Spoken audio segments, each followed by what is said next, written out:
It was a beautiful spring day. The warm sun shone down on a peaceful pond surrounded by lush greenery. In the middle of the reeds, a mother duck sat patiently on her nest. One by one, the eggs began to hatch. Finally, the largest egg cracked open. Out came a duckling, but he didn't look like the others. His feathers were gray and scruffy, and his beak was larger and clumsier. The other ducklings stared in surprise. As time passed, the other animals on the farm began to tease the ugly duckling. The hens clucked meanly, the pigs laughed, and even the other ducklings joined in. Feeling unwanted, the little duckling decided to leave. The ugly duckling wandered far from the farm. He found himself alone in the wild, shivering under the cold moonlight by a quiet stream. He missed his family, but felt there was no place for him.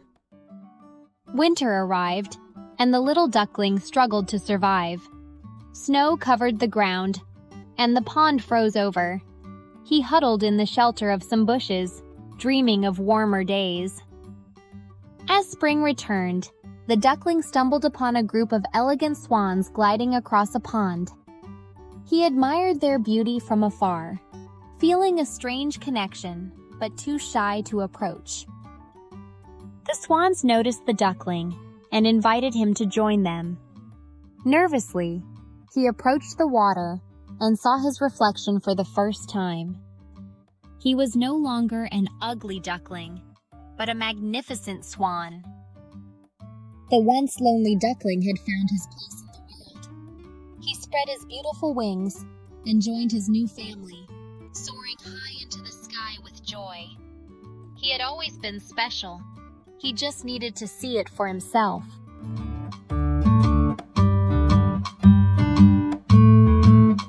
Long ago, in a grand kingdom, there lived a powerful king named Midas. He was wealthy beyond measure, yet his heart craved only one thing: more gold. Day and night, he admired his golden treasures, believing that nothing in the world was more valuable. While King Midas adored his riches, his young daughter, Princess Zoe, cared little for gold. She loved flowers, animals, and the laughter of the people. One morning, she ran to her father. "Father, why do you love gold so much? Isn't our happiness more important?" she asked. But Midas only chuckled, patting her head. "Gold is what makes a king powerful, my dear." One evening, as King Midas sat counting his riches, a mysterious figure appeared before him, a wise old man with a knowing smile. "King Midas, you love gold more than anything. What if everything you touched turned to gold?" he asked. Blinded by greed, Midas eagerly accepted the gift. The next morning, Midas awoke, eager to test his new power. He touched a chair, and in an instant, it turned into solid gold. Overjoyed, he touched the curtains, the vases, and even his food. Everything transformed into glittering gold. But as he reached for a piece of bread, it too turned to gold, hard and inedible. Eager to test his power further, Midas wandered into his beautiful garden. He brushed his hands over the flowers, and in an instant, they became stiff, golden statues. The once vibrant and fragrant garden was now lifeless. Midas laughed at first, but soon he felt an emptiness grow within him. His joy soon turned to horror. His servants fled in fear, and he could not eat or drink.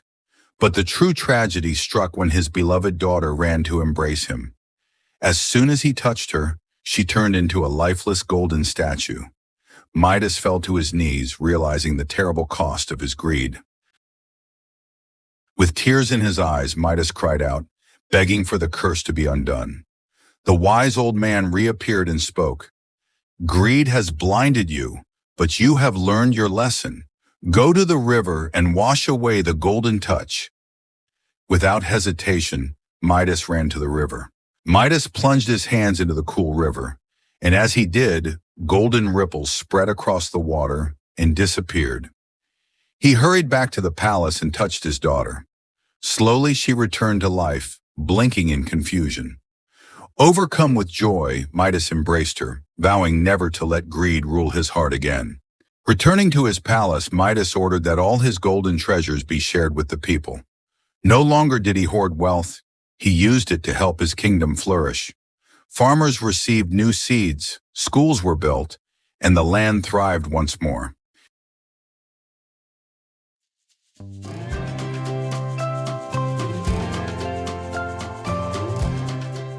In a vibrant, sunny meadow, animals of all kinds gathered for their daily chatter. Among them were the hare, known for his speed, and the tortoise, known for his steady, deliberate nature. One day the hare, full of pride, teased the tortoise. "You're so slow you'll never win a race." The tortoise calmly replied, "Want to race and see?" The crowd gasped in surprise. The day of the race arrived. A fox, acting as the referee, marked the starting line. The hare stretched and yawned while the tortoise positioned himself, focused and ready. As soon as the race began, the hare dashed far ahead, leaving the tortoise in a cloud of dust. Feeling invincible, the hare decided to rest under a shady tree. "That tortoise is so slow, I have plenty of time," he thought. The tortoise kept moving step by step, never stopping or looking back. The other animals cheered him on as he steadily approached the finish line. Suddenly, the hare woke up and realized the tortoise was close to the finish line. He sprinted as fast as he could, but it was too late. The tortoise crossed the finish line just as the hare arrived, breathless and stunned.